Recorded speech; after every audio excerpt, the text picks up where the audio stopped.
morning. Are you Braxton Hughes? And this is 25 DCCR 1124. Mr. Hughes was previously in court, entered a plea of guilty to burglary of a habitation. The agreement was for a cap of 4 years in prison. I've received the pre-sentence report. Has everyone had an opportunity to review that report? We have, Your Honor. Are there any additions or corrections? None aware, Judge.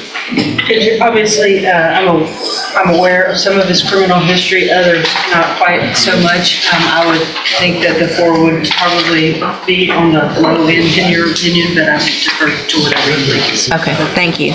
Mr. Parker, you may proceed. Your Honor, I mean, I've talked to him and I've heard some stories in my life, but I feel that he's telling the truth, not that it's a defense, but they were getting pulled over. He had some other guys in the car. There was drugs in the car. They took the drugs. He leaves and goes to a house that he used to know the person that lived there. He walks in, gets him something to drink and has a thermos or something like that, and then turns around and she's standing there. He had obviously scared her and and didn't know it, and it wasn't the person he knew that lived there. And he said, call the cops, and he walked outside and sat down and waited for the cops to show up. And that's what happened. It's not like he was going in there, to try to injure her. I don't think. He walked in the wrong house, and he did take the thermos or mug, and it's simple as that. I think he'd like to talk to the court, Judge, and we're asking for probation, Judge. All right, go ahead, Mr. Hughes. Your Honor, what he said is correct. I can't say anything else. I was doing drugs about a year and a half, but I was like a lightweight. I took the drugs and was not really acting like myself, and I went and knocked on the door and went in there. I was trying to get away from the people I was with, and but long story short, after this event, I did sober up. Started going back to church with my mom.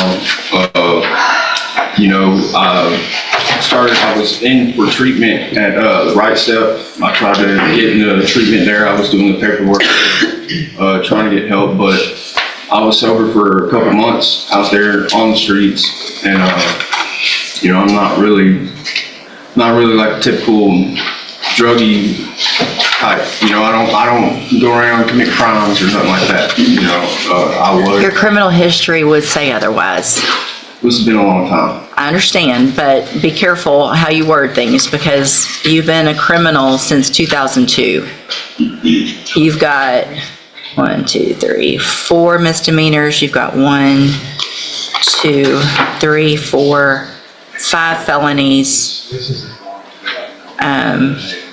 Many more that you were arrested for, and obviously doing some things that you kind of got either rejected or dismissed because of pleas on other stuff. So I understand that some of those were a long time ago, but it's still not a pretty picture. I understand that.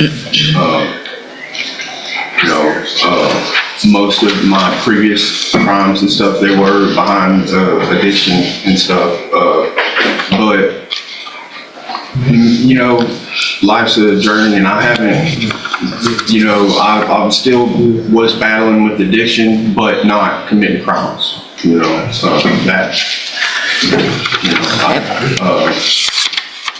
this, I know, with the standing here in front of you, charged with a crime, I could understand, how the time was. Yeah, I mean, and it's at what point do you go get that help before you commit a crime, I do appreciate what you've done since the offense. Ms. Malfino? Judge, I would definitely agree that this is an odd fact pattern, very odd. I feel sorry for the situation that he's in with his addiction, but I feel more sorry for the young lady who was scared out of her mind when he was in her house, acting probably like a complete psychotic animal with tinfoil on his head. So I don't know that probation at this juncture would be a viable option, Judge, or a good thing for the community, but I defer to whatever you think is best.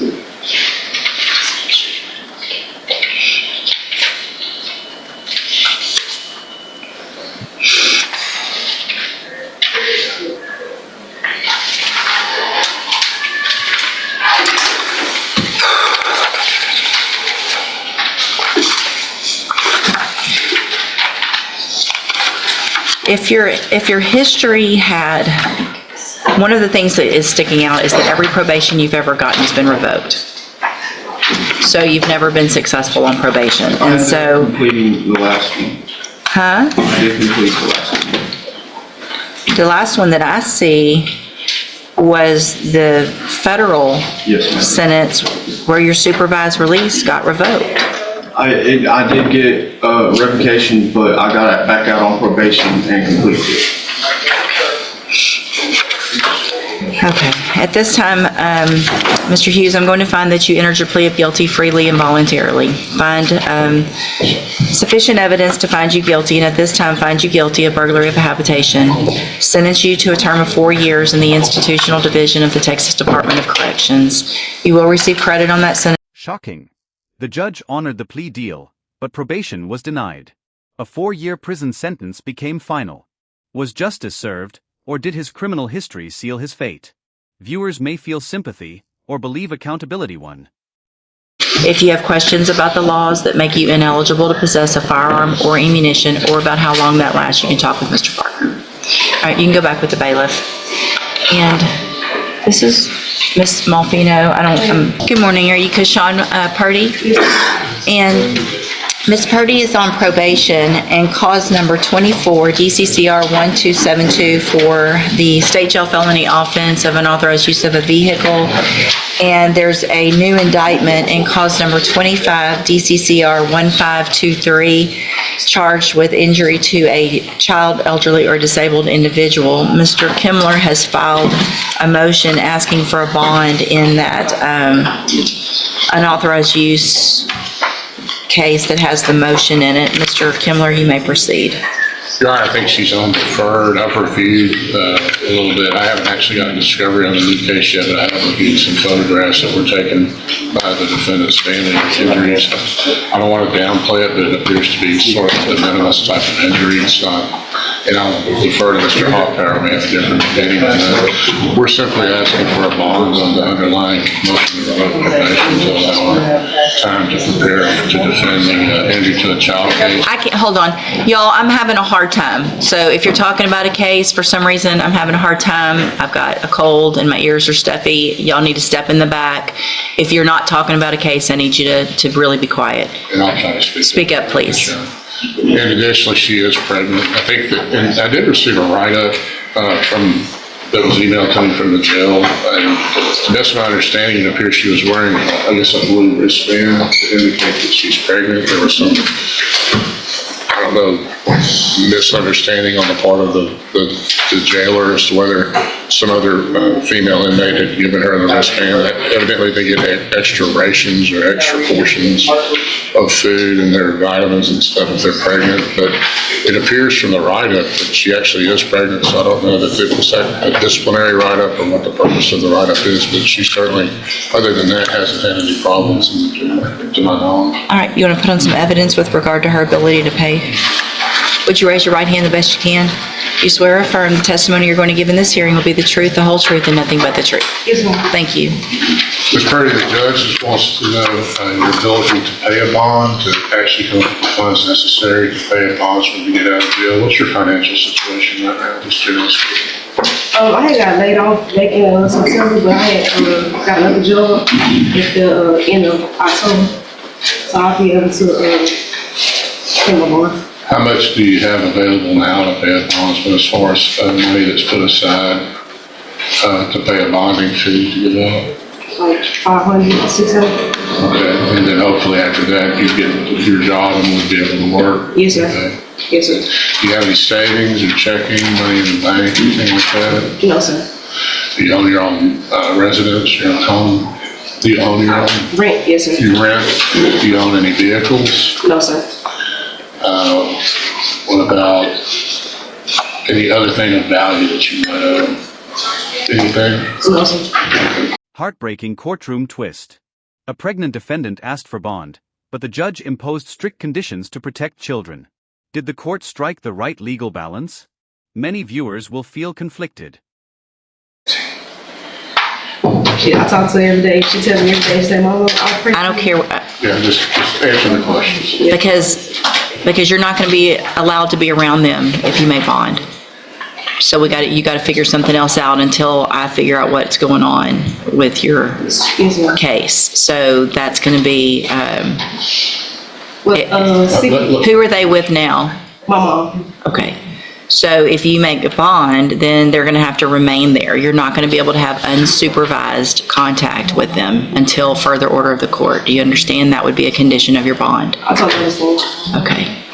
Mr. Hoffpower, what's the state's position? Judge, that was our concern, is the new offense. I disagree whether or not it was de minimis or felony court. Well, and for the record, I am reviewing the probable cause in that case, just to get a little bit of information on what the allegations are. Also about photograph, so. What else? Simply, Judge, that she's on felony probation and allegedly commits a felony. We'll leave to the court's discretion.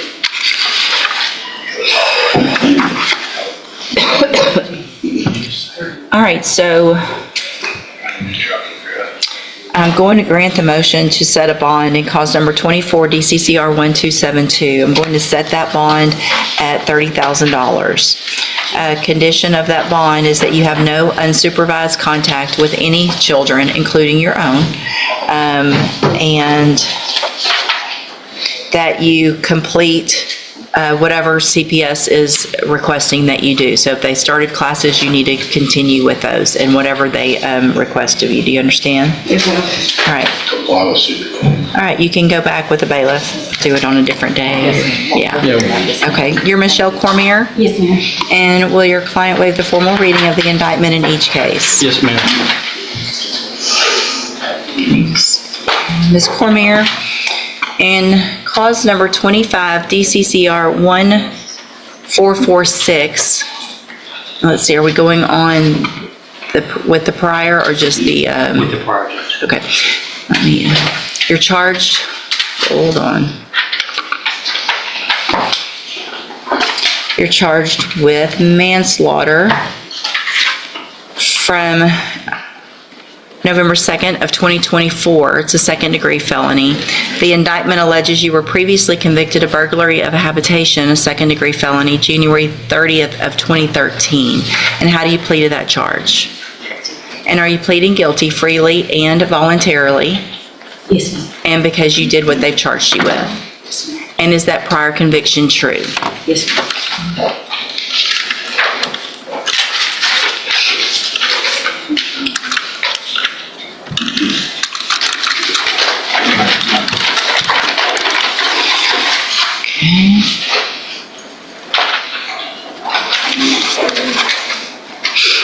Sorry, it takes me a minute to get it pulled up. In cause number 25 DCCR 1447,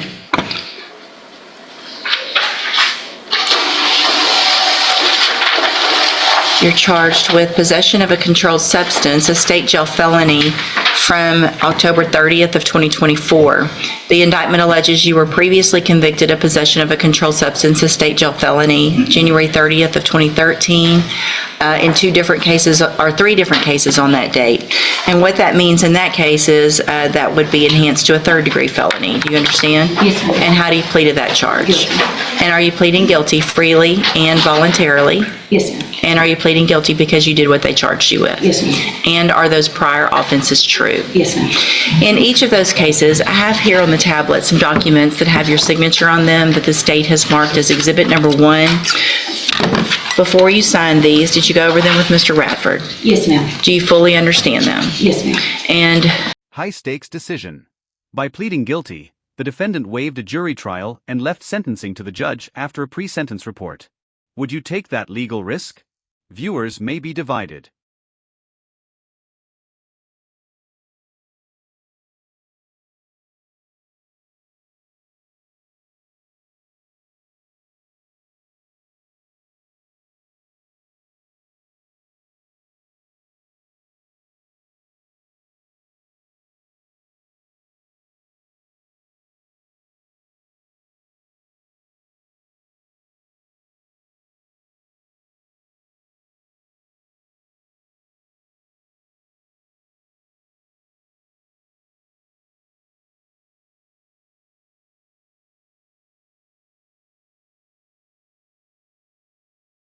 We'll come back for that hearing. Anything that you think is important for me to know, get that information to Mr. Radford, and he will present it to me on your behalf when we come back. Judge, we're gonna have some letters that I will submit to the court to supplement the PSI, and I will copy Mr. Coleman on those support letters. Okay, sounds good. And if you'll just try to get those to the court that week before the hearing, that would be great. All right, ma'am. thank you. You can go back with the bailiff. Yes, sir, thank you. All right, you are Kadesha Eli. Yes, ma'am. And Ms. Eli was previously in court, entered pleas of true to a motion to revoke probation on probation for injury to a child, elderly, or disabled individual. Entered pleas of true to counts 1 through 8. I've received an updated report. Has everyone had an opportunity to review that report? Yeah. Are there any additions or corrections? Nothing to finish. Come from the state, Your Honor, unless Ms. Lopez has anything additional to her updated PSI. All right, thank you, Ms. Lopez. And there was not an agreement, correct? Correct. Mr. Lewis, you may proceed. Well, Judge, Ms. Eli, like I said, was previously placed on probation out of this court. Early on during her probationary period, it seems she had been doing really well, doing well, or has been able to comply with the terms of probation. During that time, of course, she started having personal setbacks as far as her living situation, as far as where she would live and things of that nature. I believe at some point she did talk with probation about that, as far as trying to get some help with that. And it seemed to be working out well, even gotten to, I think she was living with your mother, your grandmother. And it seemed to try to get back on track, but at some point that situation didn't work out for her either. And that's when things started to really go downhill fast as far as the not reporting and things of that nature. And it snowballed on her. Since she's been in custody, she has been able to secure a more stable living situation, of course, with her brother, that will be available to her if the court decides to reinstate her. Also, employment. She has some employment options that's available to her as well. That I think that was her main problem or issue was stability. And I think since during this time while she was already searching for these options, Judge, but they unfortunately by the time they became available to her, she was in custody. Now, when I talk about the situation with her brother, for the living situation, that's also one of the job situations as well. Her brother works with Zumo Sausages, the Zumo company, and she actually worked there for a temporary period of time a while back, early on, and that job fell apart, but looks like it'll be open again for her to go back. So that's essentially what it comes down to. Just she's asking now that she's stable to try to see if she can have the opportunity to get out there and complete the probation like she initially tried to and wanted to. What's the status of the theft in Orange, the new offense? For as we know, the situation in Orange, there hasn't been a court date or anything up there. So it's still in limbo, at this point, Judge. Okay. Ms. Malfino? Judge, I think it's fortunate that we're not here on a violation that involves a child based on the underlying nature of this probation. But I also think it's unfortunate that she doesn't have any felony offenses, was given this many opportunities, and as this court is well aware, a very good officer to work with in Ms. Lopez, and she has not done what she has been required by this court to do. So I would stand with Ms. Lopez's recommendation and defer to any other comments she might have. So, Ms. Eli,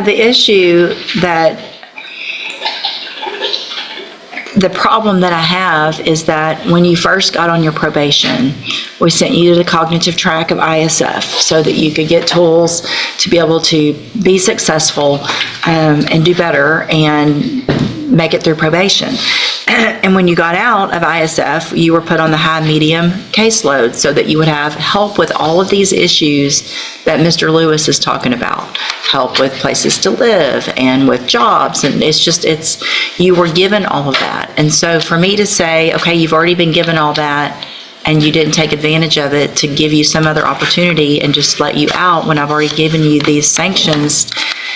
And the underlying case is just very, very serious. And the fact that you got a probation was a big chance. And if you hadn't already been to ISF, then maybe I'd be thinking about. Second chances have limits. After repeated probation opportunities, the judge revoked leniency and imposed 4 years in prison. Should rehabilitation have mattered more? Many viewers may support the ruling. Or ammunition. Because of the judgment entered against you, you're ineligible under Texas law to possess a firearm or ammunition. Possession of a firearm or ammunition could lead to charges against you. Firearm is a legal term, and you should read the written admonishment I provided you to see what devices qualify as a firearm.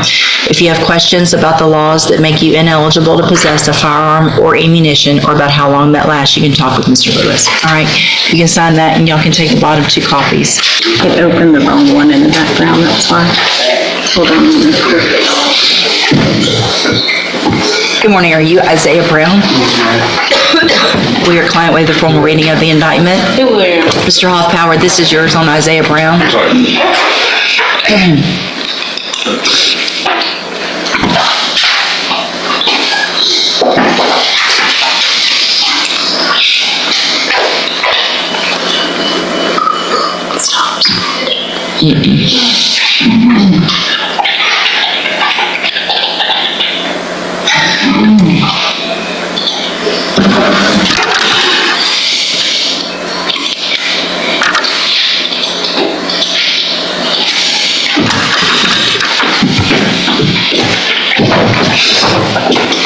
Okay, so it's a reduction to state jail. Yes,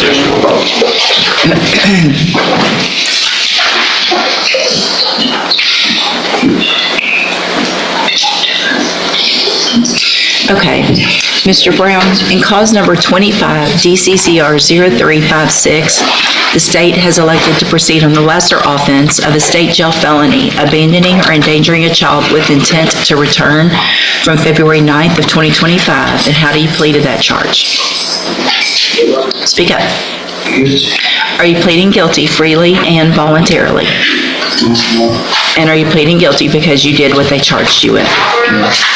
I have here on the tablet some documents that have your signature on them that the state has marked as exhibit number 1. Before you signed these, did you go over them with Ms. Holmes? Do you fully understand them? Answer out loud. Yes, ma'am. And do you understand, if I follow the agreement that you've made with the district attorney, that you will be waiving or giving up any right to appeal? And it looks like the agreement that you've reached is for a 3-year deferred probation.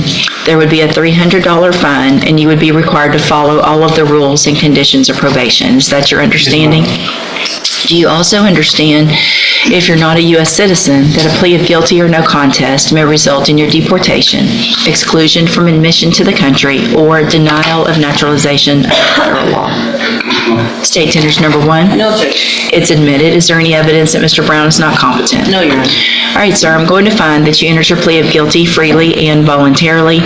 Find that you're mentally competent and you understand the nature and the consequences of your plea.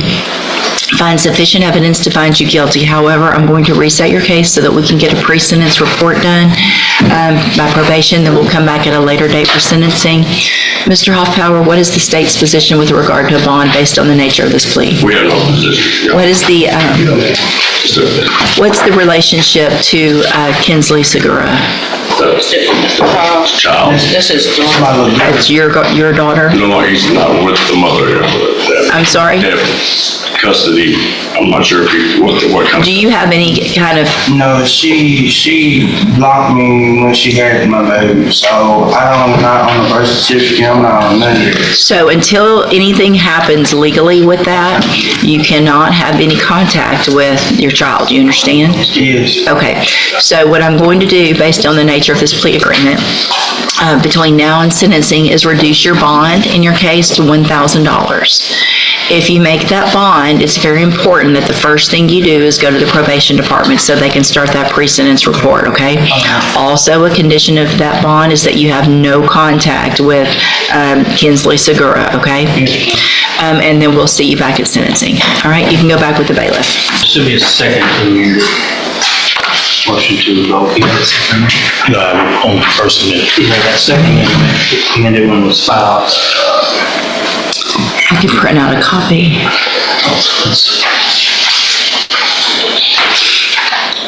have the date that it was filed. Looks like August 27th. So it should be the one that you have, but let me print it just to...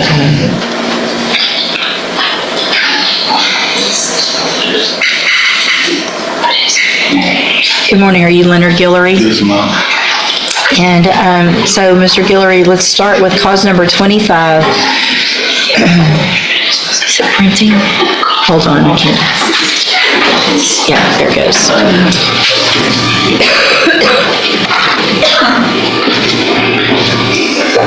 All right, in cause number 25, DCCR 0902, you're charged with aggravated assault with a deadly weapon from June 19th of 2025.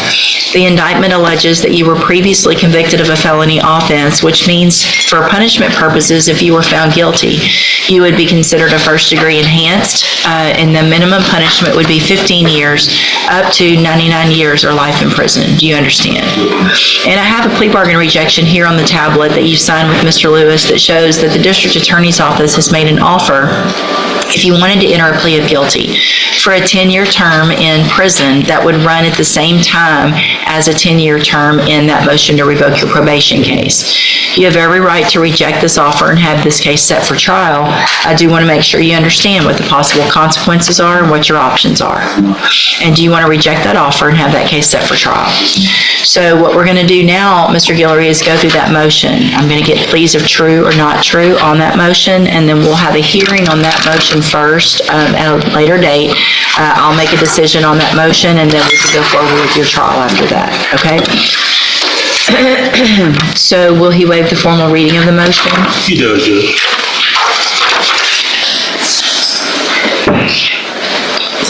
In cause number 22-40982, I have a second amended motion to revoke your unadjudicated probation. Shows that you were placed on probation June 26th of 2024 for unlawful possession of a firearm by a felon, a third-degree felony, and that was a 7-year deferred probation. Is that correct? Speak up, please. Yes, ma'am. Thank you. And it alleges that you violated your probation. Count 1 alleges that you committed the offense of burglary of a vehicle June 8th of 2025 in Hardin County, Texas. And is that true or not true? True. I'm sorry? Not true. Okay. Count 2 alleges that you failed to immediately report the arrest from June 8th, 2025 to your probation officer. Is that true or not true? Not true. Count 3 alleges that you failed to provide verification of performing the community service hours as required. And is that true or not true? Not true. Count 4 alleges that you failed to provide verification of participating in an education program for your GED. Is that true or not true? Count 5 alleges that you failed to provide verification of entering and successfully completing the Moral Recognition Therapy, the MRT program. Not true. Count 6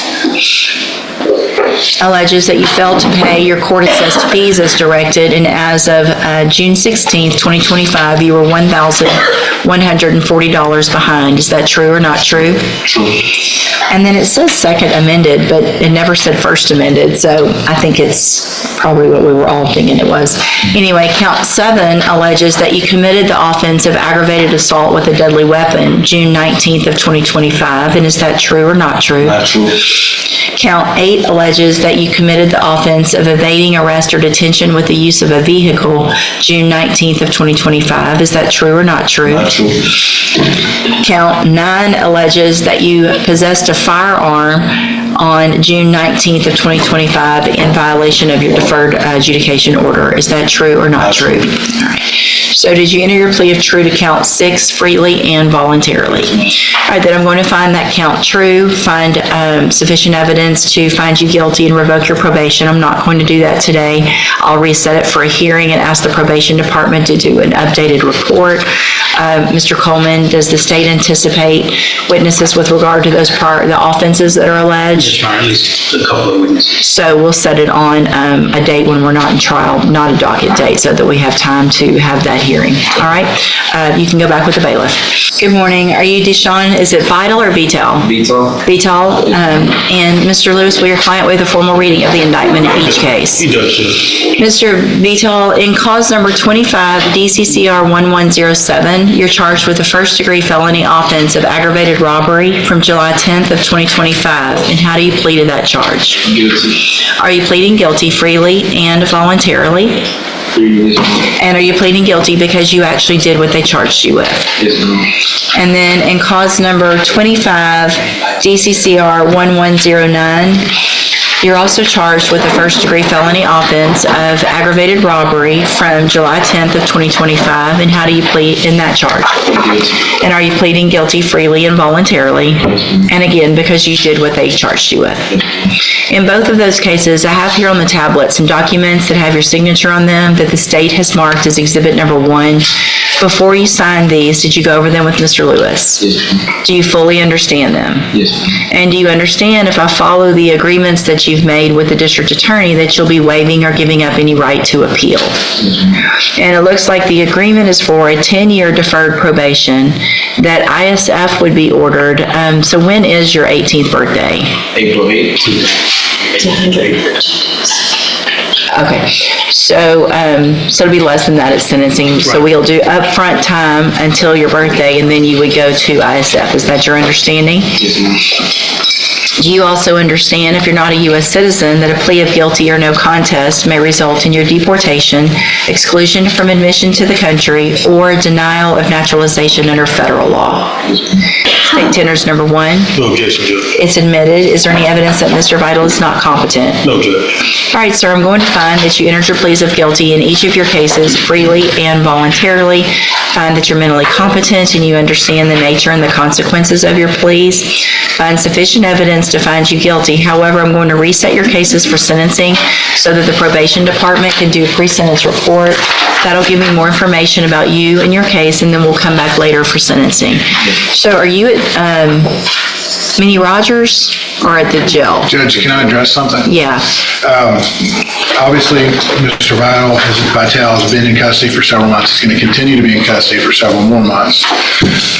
While he's in the Jefferson County Correctional, he's mentioned multiple times in reports, typically he's a victim of other people's behavior. There are a couple instances where he's doing things he shouldn't do, but it's not the worst of the worst. It's not my concern. I just wanted to explain to him that it's important. And the last note I saw was that he'd been moved out of a dorm where he was being victimized and bullied. Yeah. I want him to be successful. I want him to understand that those reports can change. What gets reported. One warning could change everything. Before sentencing, the judge stressed that jail behavior could influence the final outcome. Can good conduct really change a case? What do you think? It's okay. All right, you can go back with the bailiff. Thank you. The formal reading of the indictment. Mr. Broussard, in cause number 25, DCCR 1442, you're charged with the second-degree felony offense of aggravated assault with a deadly weapon from July 27th of 2025. And how do you plead to that charge? Guilty. Are you pleading guilty freely and voluntarily? Yes, ma'am. And are you pleading guilty because you did what they've charged you with? Yes. I have here on the tablet some documents that have your signature on them that the state's marked as exhibit number 1. Before you signed these, did you go over them with Ms. Holmes? Yes, ma'am. Do you fully understand them? Yes, ma'am. And do you understand, if I follow the agreement that you've made with the district attorney, that you'll be waiving or giving up any right to appeal? Yes. And it looks like the agreement that you've reached is for a 5-year deferred probation. There would be a $500 fine. You would be required to follow all of the rules and conditions of probation. Is that your understanding? Yes, ma'am. Do you also understand, if you're not a U.S. citizen, that a plea of guilty or no contest may result in your deportation, exclusion from admission to the country, or denial of naturalization under federal law? Yes. State tenders number 1. No objection. We've got, it's admitted. I know, back up. Sorry. Is there any evidence that Mr. Broussard is not competent? No, Your Honor. You need one? Thank you. All right, Mr. Broussard, I'm going to find that you entered your plea of guilty freely and voluntarily. Find that you're mentally competent and you understand the nature and the consequences of your plea. Find sufficient evidence to find you guilty. However, I'm going to reset your case so that the probation department can do a pre-sentence report. That'll give me more information about you and your case, and then we'll come back later for sentencing. Mr. Nichols, what is the state's position with regard to bond reduction based on the nature of that plea agreement? Your Honor, he has a prior successfully completed probation for deadly conduct. The situation involves an in-home argument with his adult sister where he shoved her and brandished a machete. My concern would be if he was released, where would he be awaiting sentencing? Mr. Broussard, when you are released, whether it's on a bond or when you get this probation, where will you be living? 4948 Lawndale. And who lives there? My mother. Who else? There's 2 other couples. There's Lindsay's daughter, my niece, and her boyfriend, and another couple. Okay, where does Lindsay live? Lindsay lives at the lake, Toledo Bend. So you understand that you're not going to be able to have contact with Lindsay? Yes, ma'am. So if there's some family get-together at the house where you're living, you're going to have to leave if she comes over? Judge, I do have that address as her address in my file. I'm not saying she doesn't live at the lake or whatever. Okay. And I'll let the court know she called yesterday, spoke with my investigator, wanted to drop charges, but because of the evidence in this case, I think I can prove it regardless. That's why we reached an agreement this morning. Okay, so what I'm going to do, Mr. Broussard, based on the nature of your plea agreement, is reduce your bond pending sentencing to $1,000. If you make that bond, there's some very important conditions. First, the very first thing you do when you're released is go to the probation department so they can get that pre-sentence report done. If you don't do that, you run the risk of me not accepting the plea agreement. The second thing is that you're to have no contact or communication with Lindsay Gaspard. So if she is living there, you're going to have to find another place to live. You're going to have to figure that out, okay? If I find out that you're having any contact or communication, or she contacts the DA's office and lets them know that, then you run the risk of me not accepting the plea agreement. All right? Okay, you can go back with the bailiff. Thank you, Your Honor.